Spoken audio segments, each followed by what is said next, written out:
Seja muito bem-vindo, seja muito bem-vinda a mais um vídeo da nossa série Aprenda Inglês Britânico, aqui do Conexão Britânica, o maior canal de inglês britânico do Brasil. Eu sou o Rod Krebs e hoje, nessa aula número 4, a gente vai falar sobre English Pronouns, ou seja, os pronomes que nós usamos em inglês. Parece muito simples, parece muito fácil, mas a gente geralmente se confunde com eles. Por quê? Eles têm várias categorias. E eu separei em várias tabelas todos esses pronomes. Então eu já sugiro que você pegue um papel, pegue um lápis e uma borracha para anotar tudo que eu vou te contar hoje para você não errar mais. Então vamos lá para o primeiro grupo de pronomes, que são os pronomes mais simples e os mais fáceis, aqueles que a gente aprende primeiro e que a gente não para de usar, que são os subject pronouns. Que eles são os pronomes sujeito, ou seja, aquele pronome que você vai usar para determinar aquela pessoa ou aquele objeto ou aquele animalzinho, aquele sentimento, enfim, que realiza uma ação. Ou seja, toda ação que a gente for desenrolar na nossa história vai ser feita pela pessoa ou pelo ser ou pelo objeto determinado por esses pronomes. Agora, quais são eles? Pois é, eu falei que eram muito fáceis e eu sei, provavelmente você já conheça eles. Mas mesmo assim, vamos dar uma olhada. Ó. Eu tenho o pronome I, que significa eu. Então, toda ação que se refere a mim, eu vou usar o pronome I. Aí eu tenho you, que é um pronome bem especial, porque ele representa você ou vocês. Ou seja, eu posso ter uma frase tanto no singular quanto no plural. Eu vou ter de adaptar algumas coisas para que isso aconteça, mas esse é um assunto para um outro vídeo, tá? Eu tenho o pronome he, que é ele, she, que é ela, it, que também é ele ou ela, mas pode ser isso e pode não ser nada, em casos de frases sem sujeito, que existe no inglês em condições muito especiais. Eu costumo chamar eles de pronome neutro. Por quê? It, ele vai se referir a objetos, a sentimentos e a animaizinhos que a gente não conhece o gênero. Então você não sabe se é macho ou se é fêmea. Uma vez que você sabe se é macho ou fêmea, pode usar he ou she sem problema. Aí tem em seguida o pronome we, que somos nós, e o pronome they, que são eles ou elas.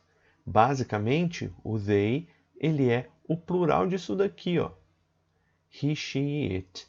Então, it no plural, sim, é they. Tá? Então, se você estiver usando uma frase com it para representar um bichinho, no plural, vários bichinhos são they. Beleza? Então, indo para o segundo grupo de pronomes, são esses aqui, ó. Os object pronouns, ou pronomes objeto.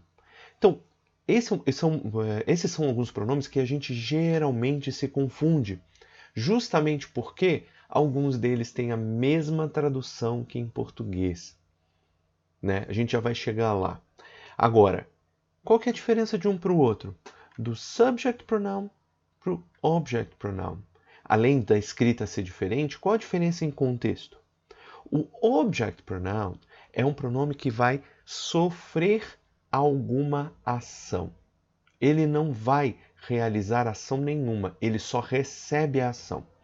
Por exemplo, se você que está me assistindo dá um presente para mim, you give a present to me. Entendeu a diferença? You give a present, por exemplo, se você dá um presente para sua mãe, you give a present to her. Então, esses aqui como me, que quer dizer mim, you, que tem a mesma tradução do pronome sujeito, você ou vocês. Porém, ele é usado como aquele que recebe a ação, aquele que sofre a ação. Him, para ele, her, para ela. It, que é o ele, ela ou isso, o nosso pronome neutro, também do mesmo jeito que é no pronome sujeito, só com aplicação diferente. Us, para nós, como por exemplo, naquele jogo, aquele jogo famoso, The Last of Us, o último de nós, ou a última de nós, ou os últimos de nós, tanto faz, né? Que é esse us é um nós. E them, eles ou elas. Então, já esse daqui é um dos principais que a gente tem que prestar atenção, justamente por conta dessa aplicação e a diferença entre sujeito e objeto. Beleza? O terceiro grupo que eu vou te passar hoje, eles são os mais fáceis depois dos pronomes sujeitos, eles são os mais fáceis. São esses aqui.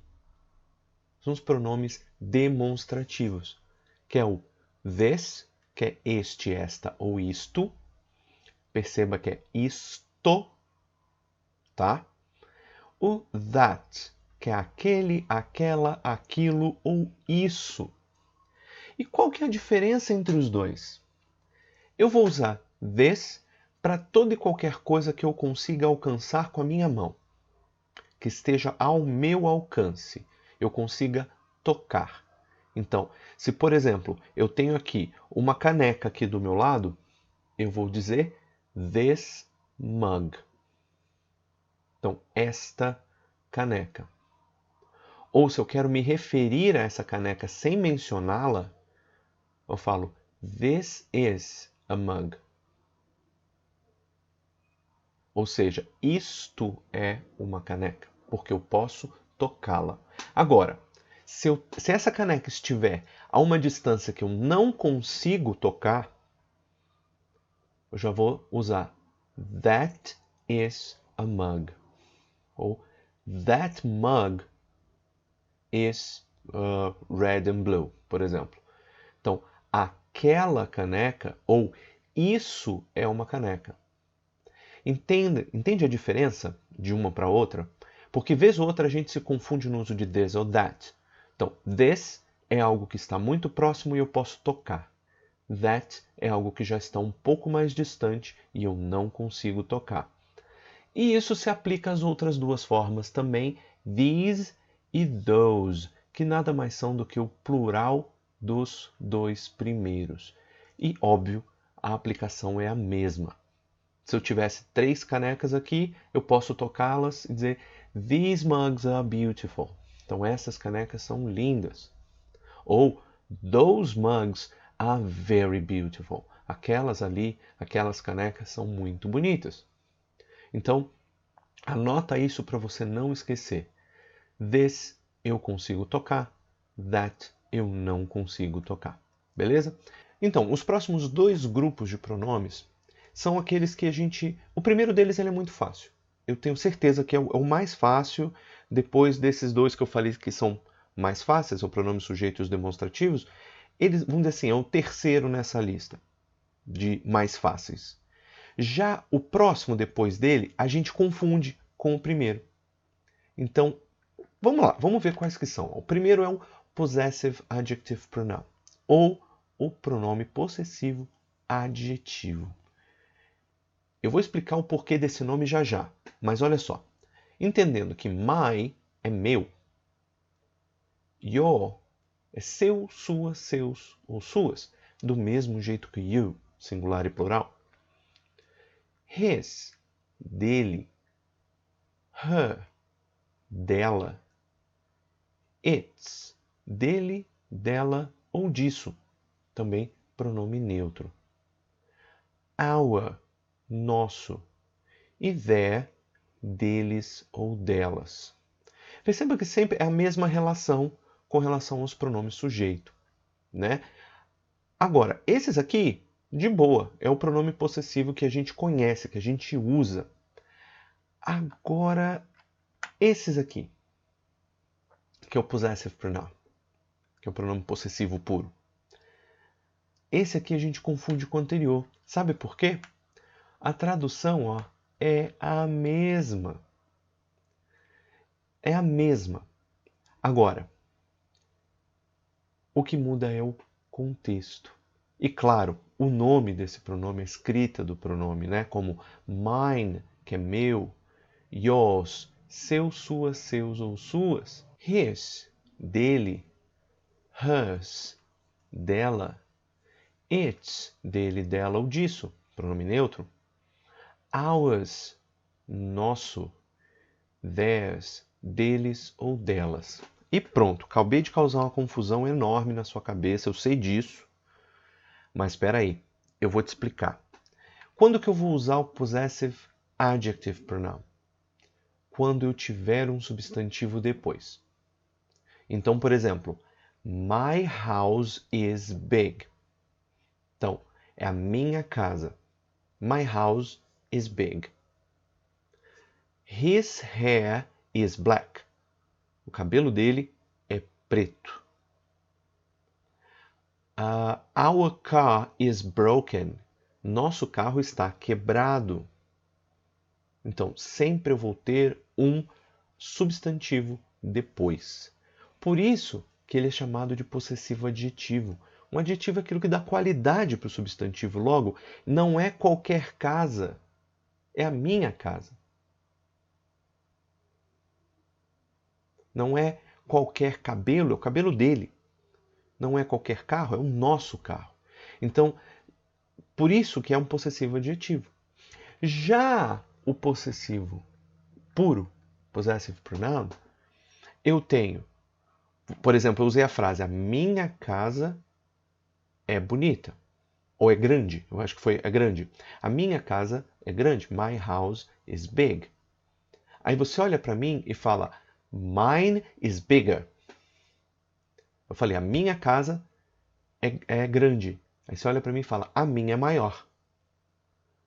Então, vou usar o possessive pronouns em duas situações. Quando eu estou substituindo o sujeito, o substantivo que alguém colocou numa outra frase, uma frase anterior a ela, ou para terminar a minha frase com esse pronome. Né? Por exemplo, my house is big. E você fala, your house is big, you haven't seen mine. Ou seja, a sua casa é grande, você não viu a minha. Em ambos os casos, eu estou substituindo a palavra a minha casa por só minha. Gente, tá escrito meu, mas é meu ou minha, né? Bom senso. Tá? Da mesma forma, eu posso dizer my house is big, but not as big as yours. Posso falar minha casa é grande, mas não tão grande quanto a sua. But not as big as yours. Ou not as big as hers. Não tão grande quanto a dela. Ou theirs. Então, revisando tudo que a gente falou. Possessive adjective, eu tenho sempre um substantivo depois. Possessive pronoun, eu vou substituir a repetição do substantivo apenas por esse pronome. Beleza? Se tiver mais alguma dúvida, por favor, coloca no comentário que eu te explico novamente, tá bom? E o último grupo de pronomes desse vídeo é esse daqui. É o reflexive pronoun, ou seja, o pronome reflexivo. O que é o danado desse pronome reflexivo? É aquele que ele reflete algo para alguma coisa, ou que ele intensifica alguma ação. Ficou complicado, né? Mas vamos ver um negócio aqui. Primeira característica de pronome reflexivo e primeira diferença que ele tem com relação aos outros pronomes. O pronome reflexivo relativo a you tem diferença entre plural e singular. Então, eu vou ter yourself e vou ter yourselves quando é plural, tá? E percebam que todos têm a mesma tradução. Myself, yourself, himself, herself, itself, ourselves, yourselves, themselves. E por que eu estou falando isso? Tudo isso quer dizer por conta própria. Ou por tananã, conta. Se eu disser, eu faço tal coisa por minha conta. I do it by myself. Ah, ele fez isso por conta própria. He did it by himself. No meu caso, eu estudei inglês por conta própria. I have studied English by myself. Então, eu estudei inglês por minha conta, por conta própria. Então, o que você precisa pensar para usar esse pronome reflexivo, já que a tradução é a mesma para todo mundo? De quem eu estou falando. Se eu estou falando de uma segunda pessoa, yourself. Se eu estou falando de uma terceira pessoa, himself, herself ou itself. Ou até mesmo yourselves ou themselves, se dessa terceira pessoa for um grupo. Já ourselves é para o nosso grupo. Por exemplo, se eu tenho um grupo de amigos e nós gostamos de fazer, sei lá, marcenaria. Então, a gente fez uma série de utilidades para casa por conta própria. Então, we did it by ourselves. E é simples assim. Tá? Parece um bicho de 9 cabeças, mas não é não. Não é não. É muito mais simples do que a gente imagina. O que a gente precisa fazer agora é praticar tudo isso. Pegar cada um desses pronomezinhos aqui e praticar. Não tem outra forma, tá bom? Então, já pega as tuas anotações, começa a criar suas frases, os seus textos, os seus parágrafos. Se tiver mais alguma dúvida, deixa no comentário que eu quero saber e eu quero te ajudar a não ter mais dúvida. Beleza? Muito obrigado pelo seu view e eu vejo você num dos próximos vídeos. Valeu? Um abraço, tamo junto, tchau, tchau.